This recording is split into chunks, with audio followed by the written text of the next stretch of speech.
আজকে আমরা ঐতিহ্যবাহী একটা জায়গায় আসছি, ঠিক আছে। ঐতিহ্যবাহী জায়গাটা হচ্ছে ধামরাই। এখানে বানরের জন্য বিখ্যাত। এই বানরের জন্য ধামরাইটা অনেক নাম করা আর কি। যাক আমরা একটু বানরকে দেখি, বানর কি খায় তো আমরা দেখি।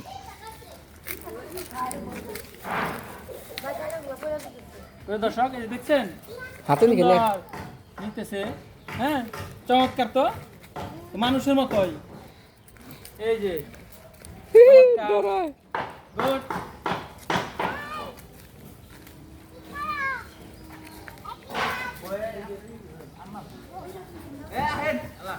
চমৎকার।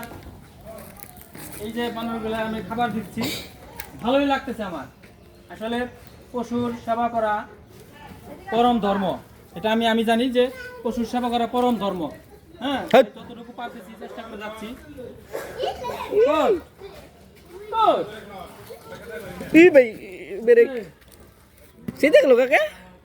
যাই হোক, এই যে প্রিয় দর্শক, যাই হোক এই যে দেখতেছেন বানর, তো আমার কাছে খুব ভালো লাগছে, এদেরকে অন্তত একটু খাওয়াইতে পারলাম। তো যাই হোক, আমরা এখন দেখি এদের জন্য আর কি করা যায়। সুন্দর করে এই ছবিটা দেন আপনাদের কিন্তু ভাই আপনাদের প্রিয় দর্শক, আমরা আসলে আপনাদের বানর কিভাবে খায়, তাদের সাথে কেমন ব্যবহার করলে তারাও মানুষের সাথে খুব ভালো ব্যবহার করে, সেই জিনিসটা আমরা একটু দেখানোর চেষ্টা করলাম। হ্যাঁ, তো এখন আমরা এই যেখানে বানরগুলো থাকে, হ্যাঁ এর পাশে যে আমাদের খালারা আছে, আপারা আছে, হ্যাঁ যে বাড়িঘর আছে, এদের কাছে আমরা একটু কথা বলবো, দেখি ওনারা কি বলে। আসসালামু আলাইকুম খালা, কেমন আছেন? তো এই যে আমরা এখানে আসতেছিলাম আর কি, ওই পথ ওইখান থেকে বন্ধ, তো এখান থেকে একজন দেখা দিল যে ভিতর দিয়ে আপনারা যান। তো আসার পথে এখানে দেখি যে এখানে বানর, হ্যাঁ তো মনে হলো যে না একটু বানরের সাথে একটু কথা বলে যাই। হ্যাঁ, তো এখানে এত বানর, এই বানরগুলা মানে আপনাদের কি কোনো সমস্যা করে না? ও মানে তরকারিও খায়, কি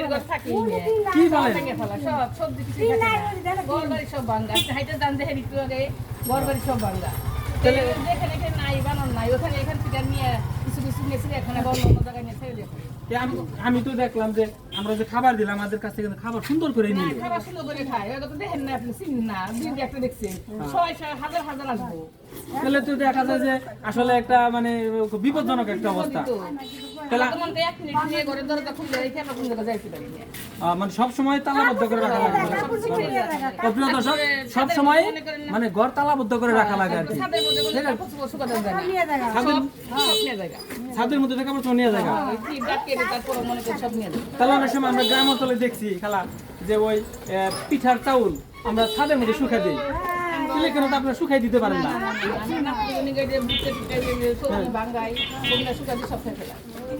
তাহলে তো সমস্যা, তাহলে আপনারা তো আসলে এটা উপজেলায় জানানো সবাই তার দেখি তো তাকে সবাই আসা যাও, কারণ খুঁজলে পিছনে তো বাসা তারা কিছু করে না, ঘর তো সব ভেঙে জায়গা বাইরে ফেলে এইটাই না।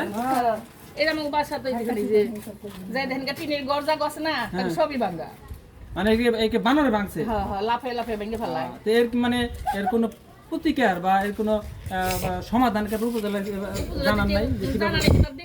খাবার দেয় তার দুই বেলা করে বস্তা বস্তা রুটি কলা তারা খাবেন যে মানুষের ক্ষতি করবার নিচ্ছে, তাকে তো আর কোনো ক্ষতি হয় না, সরকারিতে তাকে কোয়ার্টার কোয়ার্টার তার থাকে। যাই হোক খালা, আপনার সাথে আসলে আপনাকে অনেক ধন্যবাদ। প্রিয় দর্শক, আপনারা যদি পারেন তো কিছু বানান নিয়ে যান আমরা চেষ্টা করব, ঠিক আছে। যাই হোক প্রিয় দর্শক, খালার সাথে কথা বলে অনেক ভালো লাগলো। আসলে মূলত এটা হাসির কিছু নাই।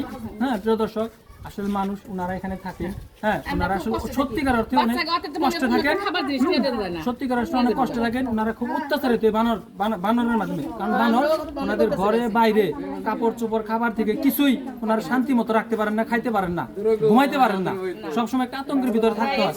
যাও, আমি প্রশাসনের কাছে আসলে এটা ওনাদের জোর দাবি করেও হয়তোবা কেমন সমাধান পাইছে আমি জানি না। তাদের কাছে আমার অনুরোধ থাকবে যে প্রশাসনিকভাবে তারা যেন এই লোকগুলা, এই যে দেখেন কত হোক, এরা কিন্তু সবাই একটা অশান্তির ভিতরে আছে।